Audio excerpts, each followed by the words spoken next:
Olá, irmãos, como estão todos? Estão bem? Graças a Deus. Agradecemos a Deus também o privilégio dessa nossa comunhão.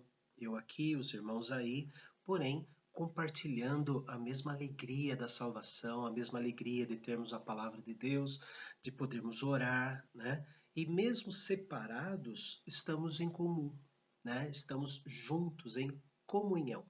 É esta a série que nós estamos estudando nesta semana, né, a comunhão. Vimos ontem algo muito interessante, que a comunhão é o fato de nós sermos posse de Deus, posse do Senhor Jesus, e ao sermos apossados por eles, né? Alguns usam a palavra possesso, né? Mas o fato dele se apossar de nós, tomar conta de nós como uma propriedade, ao mesmo tempo nós temos o Senhor Deus e o Senhor Jesus como o nosso dono, temos a posse, né, daquele que é o nosso dono. E os irmãos também, da mesma forma, né? E quando nós trocamos isso, o que é meu e Cristo é meu, e eu sou de Cristo, eu compartilho com o irmão das experiências que Cristo me dá, e o irmão que é de Cristo e também possui ao Senhor Jesus, compartilha comigo, então isso se chama comunhão. Está tudo em comum, né? Nós compartilhamos, nós comungamos esta palavra, né? E a origem da palavra em hebraico é atar, juntar. E nós falamos sobre enxerto, quando pegamos um galho de uma árvore e fazemos uma pequena lasca e compartilhamos a seiva que está nesse galho com a seiva que está nesse tronco e atamos. A seiva nossa é o Senhor, né? Nós somos os galhos. Ele é aquele que cuida, né, de cada um de nós. Ele é a árvore, ele é a seiva, e nós apenas galhos. Sem ele, nada podemos fazer. E hoje, queridos, nós vamos estudar a ação desta comunhão com o Pai e com o Filho. Perdão, só com o Pai, né? Mas nós vamos ter uma noção rápida, lembrar o que é Trindade. É um Deus só, um Deus único, né? E que compartilha consigo mesmo de três pessoas, o Pai, o Filho e o Espírito Santo. Deus age como Pai, com a personalidade de Pai. Deus faz com que ele, agora como Filho, tenha a personalidade de Filho, tenha aquilo que o Filho veio fazer aqui na Terra, e eles dois é que fazem o Espírito Santo agir. Mesmo assim, às vezes nós confundimos e pensamos que são três deuses. Não, um Deus só. Somente um Deus que compartilha de atitudes conosco, atitudes pessoais de Filho e de Espírito Santo. Por exemplo, né?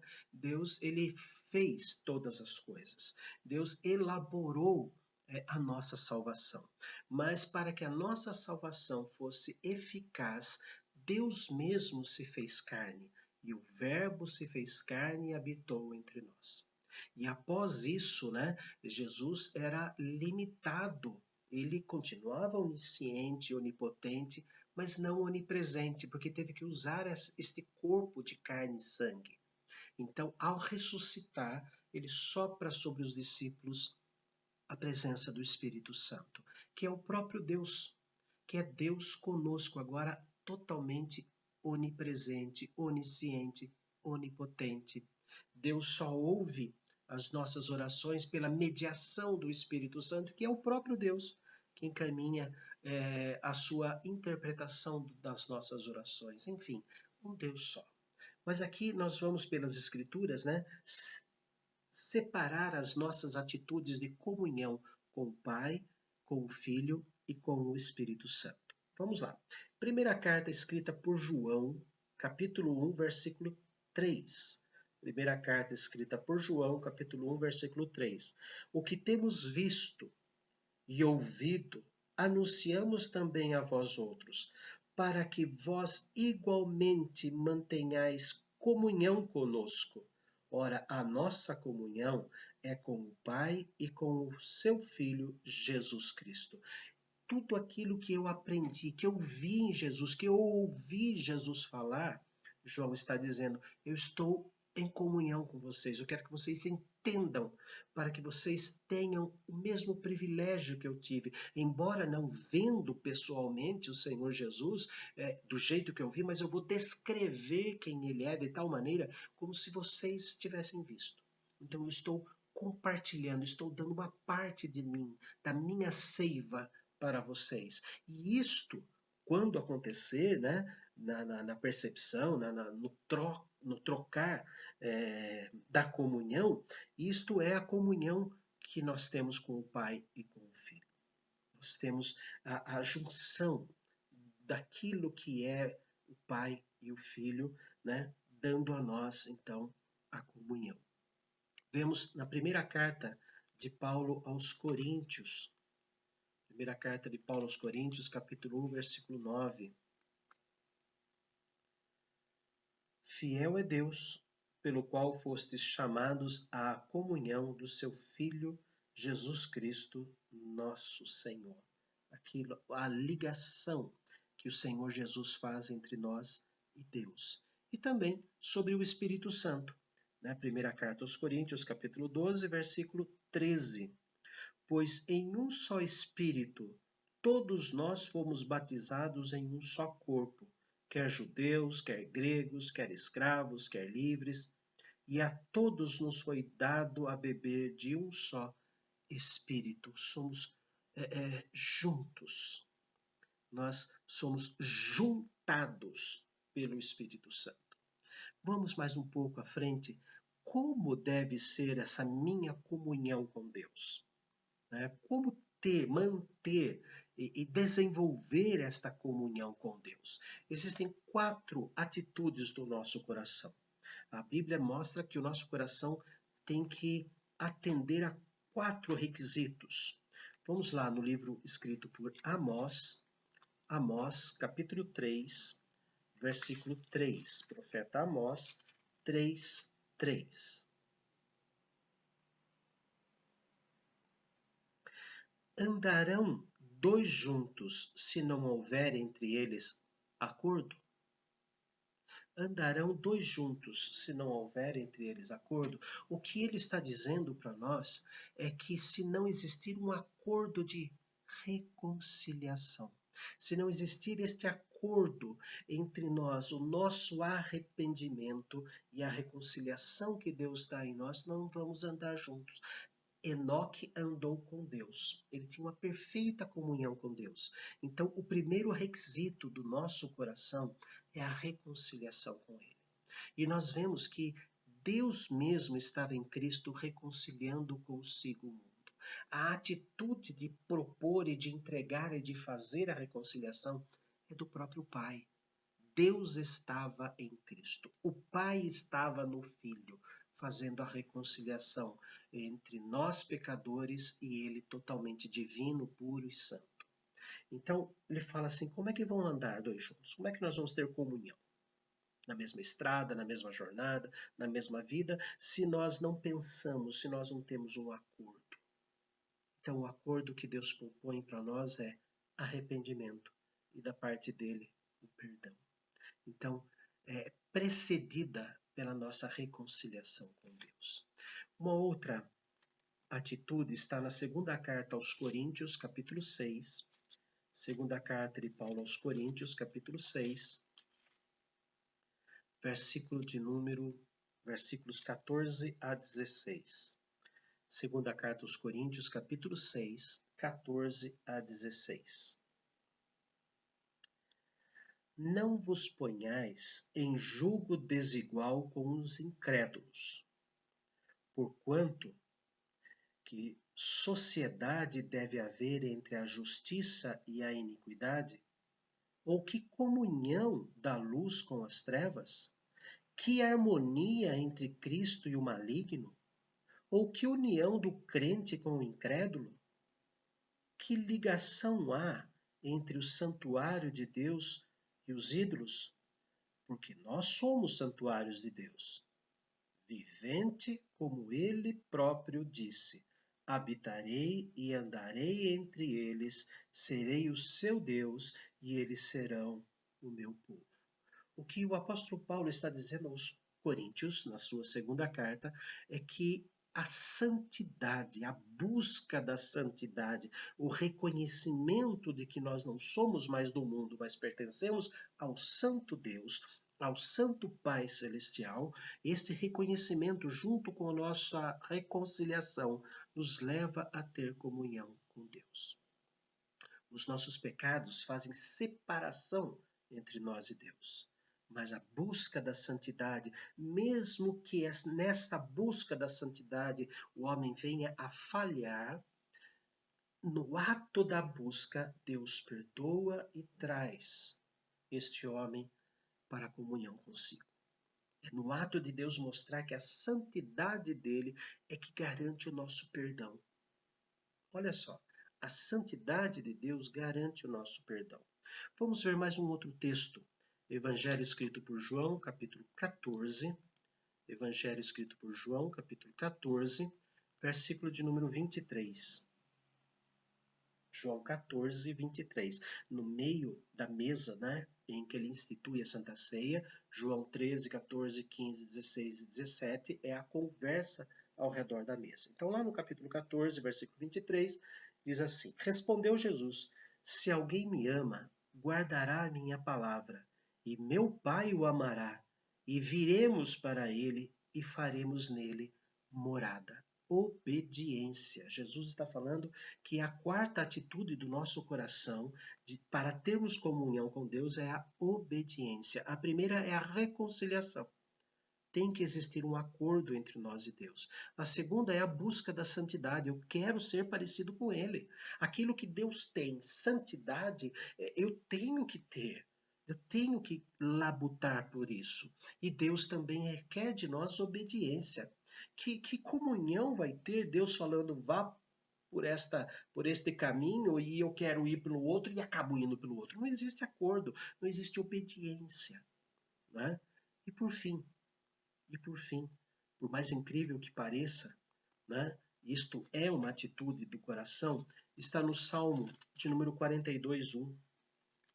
Salmo 42:1. Como suspira a corça pelas correntes das águas, assim por ti, ó Deus, suspira a minha alma. Desejo. Eu tenho que desejar a comunhão com Deus. Assim como a corça, assim como aquele antílope precisa de correntes de água, assim a minha alma precisa de Deus. Assim como a corça precisa de uma água que está sempre em movimento, ou seja, sempre limpa, eu também preciso que a minha alma seja limpa. E Deus é isso.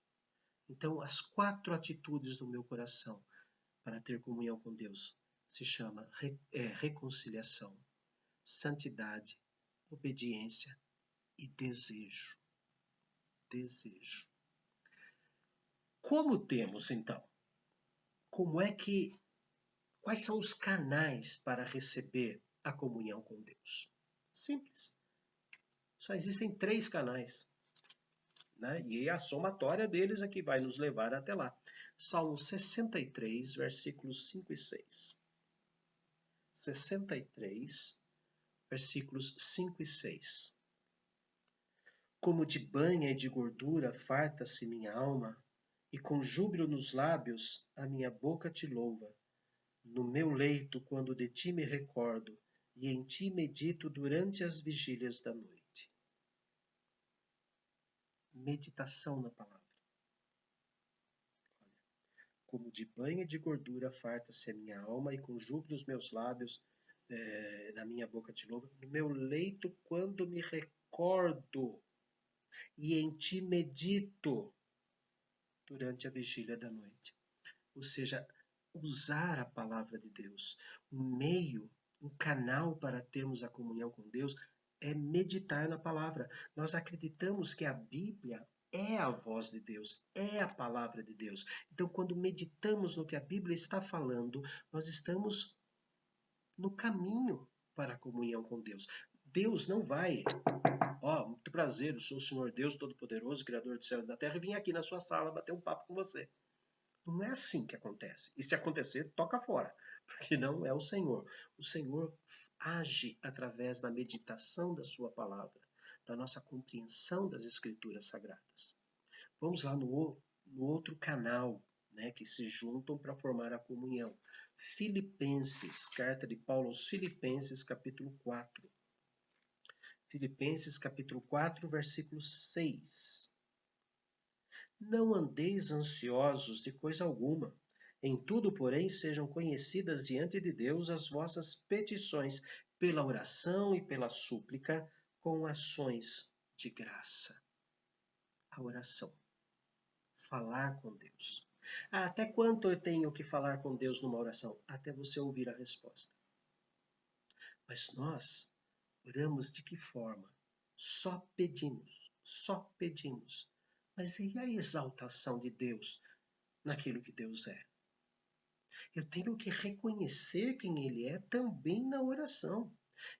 É uma resposta, é Deus respondendo para mim, né, quem Ele é. Quando eu, Senhor, agradeço pela Tua grandiosidade, pela Tua majestade, porque o Senhor criou o universo e mantém o universo. Eu agradeço. Já fizeram oração de gratidão?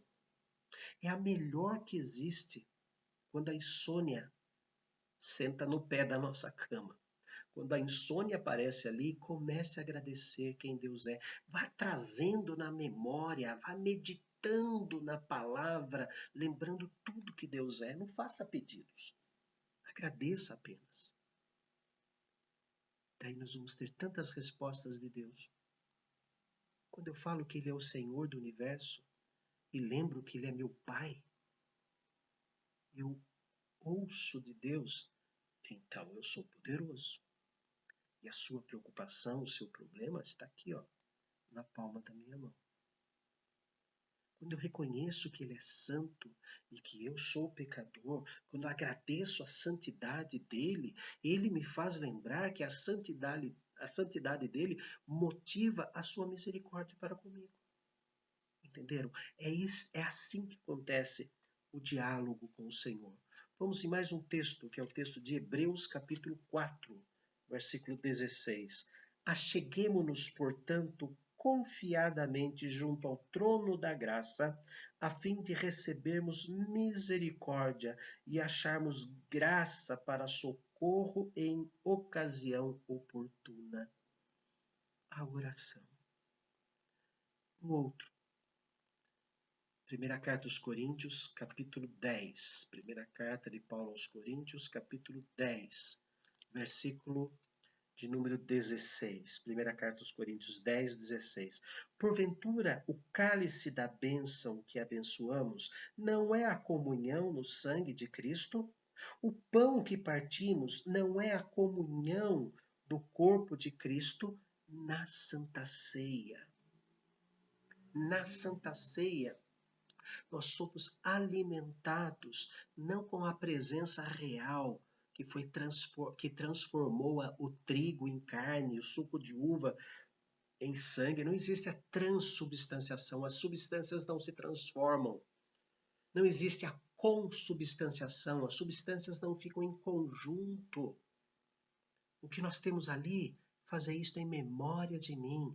Estou lembrando que o corpo dele na cruz alimentou o nosso corpo para a ressurreição. Que o sangue derramado pelo Senhor Jesus lavou, alvejou, purificou a nossa alma para a salvação. Então isso é comunhão. Nós obtemos a comunhão com Deus meditando na sua palavra, na oração, na Santa Ceia. Nós lembramos que Ele está em nós, não está nos elementos, não está no pão e no suco de uva, Ele está em nós. Quando é que temos que buscar a santificação, a comunhão com Deus, então, pastor? Quando é que eu tenho que buscar? Sempre, sempre, não só quando o calo dói. Não devo ir à igreja para ter comunhão com os irmãos só quando o meu calo dói, quando a minha dor de cabeça, minha enxaqueca é grande. sempre, sempre. Evangelho de João, capítulo 14, versículos 16 a 18. E eu rogarei ao Pai, e ele vos dará outro Consolador, a fim de que esteja para sempre convosco. O Espírito da verdade, que o mundo não pode receber, porque não o vê, nem o conhece. Vós o conheceis, porque ele habita convosco e estará em vós. Não vos deixarei órfãos, voltarei para vós outros. Desfrutar da comunhão é sempre, para todo sempre. Texto de Salmo 16, versículo 8. Salmo 16, 8. O Senhor é um salmo digno para você grifar na sua Bíblia, hein? Pega a canetinha vermelha, coloca ali, faz o grifo e depois pinte de amarelo para destacar. O Senhor tenho sempre a minha presença. Estando Ele à minha direita, não serei abalado. Devemos desfrutar da comunhão com o Pai sempre, sempre. Vamos resumir? Trindade. Nós temos comunhão com o Pai, com o Filho, através do Espírito Santo. Ele que é a ponte que nos liga à comunhão com o Pai e com o Filho. Como ter a comunhão? Como? Através da minha reconciliação, na busca da santidade, na obediência, e eu tenho que desejar essa comunhão. E como é que nós recebemos isso? Através da meditação da palavra, da oração, da presença nos sacramentos, principalmente na Santa Ceia. E durante quanto tempo? Sempre. Mesmo quando tudo está bem. Se está bem, é porque Ele fez estar bem. Se está mal, é porque Ele permitiu que estivesse mal e tem um propósito para isso. Vamos orar? Ó Deus amado, Pai Celestial, Criador de todas as coisas, reconhecemos através da Tua palavra que a nossa comunhão contigo deve ser sempre. Não apenas aos domingos, à noite ou de manhã, e muito menos assistindo vídeos, mas deve ser uma comunhão íntima através da meditação da Tua palavra, da nossa oração, da nossa participação nos sacramentos. Ó Pai amado, nós te amamos porque o Senhor é Pai, Filho e Espírito Santo e se reconciliou conosco, nos faz buscar a santidade, nos faz buscar a obediência, nos faz desejar a comunhão contigo. Senhor, ouve a prece de cada um dos teus filhos e que eles sempre desejem, sempre estejam desejando a comunhão sempre contigo. Em nome de Cristo. Amém. Deus abençoe a todos. Até o vídeo de amanhã, quando vamos estudar a comunhão com o Filho, a comunhão com Cristo.